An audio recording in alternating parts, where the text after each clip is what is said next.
separate may try to get along for the sake of the kids, but we know it's not always that easy. Sometimes you're dealing with an ex-partner who's toxic, refuses to cooperate, or parents very differently from you. So how do you find a middle ground? Parallel parenting might be the best option. Parenting expert Vivian Meraki is here now to break it down for us. Great to have you back. Thank you. So for those who don't know what parallel parenting is, what is the definition? Yeah, so basically co-parenting is the common form in most divorce and separations where you're collaborating, you're coordinating with the other parent.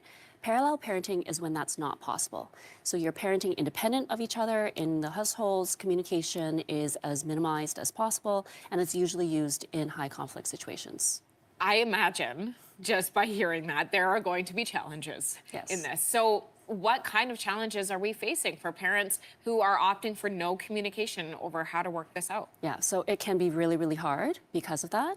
And oftentimes it's situations where there are high, it might be a history of domestic abuse or violence, unfortunately, restraining orders. It can be situations where one parent is disparaging the other one and trying to erode or undermine authority or the relationship itself. It can lead to parental alienation, which is a whole other topic on its own.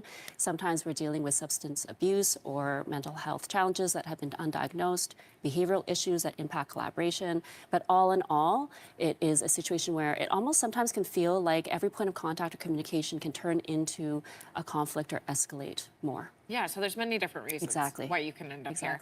How does this impact the kids? And how do you make sure that it doesn't harm them emotionally? So unfortunately, in these situations, it can be such a volatile situation, and every family's situation is going to be really unique. So the name of the game is actually to try to reduce and minimize the harm and minimize the impact. Usually what ends up happening is that the children get caught in the middle between parents in the conflict, unfortunately, and that is really what is the most harmful part. Some of the most common questions that I get in my practice with my clients is, what do I do with that? How do I navigate that? I know that the other parent might be coaching my child against me in some ways, or maybe that they're saying disparaging things. What do I do? And so we walk through that, and one of the things that's the most important is, from your perspective, you're going to have an instinct to defend or even to maybe soothe your child, but it sounds counterintuitive, but to resist that. And actually the first thing is to validate them. That must be hard to hear. That must be hard what you're going through.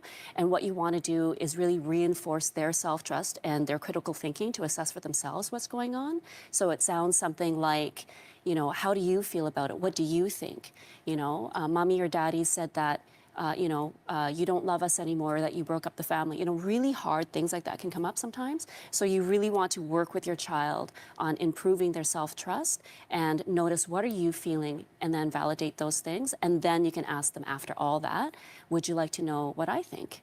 And then talk about, and that's the point where you would, explain a little bit more in an age-appropriate way. God, that conversation feels like it would be so challenging. Yeah. Yeah, very much so.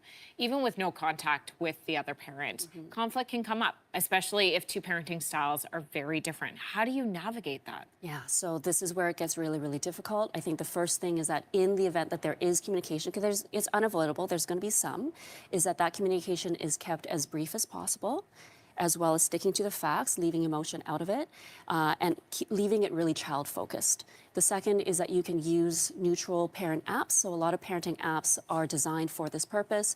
Tamper-proof record keeping, shared calendars, automated expense splitting, things like that to help support the situation.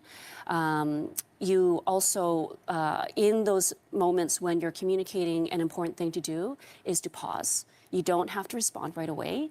Wait until that flood of emotion for you is settled somewhat, and then that is when you would engage further. The idea that there are apps out there to help you get through this, I hadn't even considered that. Yeah. Yeah, that's incredible. Vivian, thank you. My pleasure.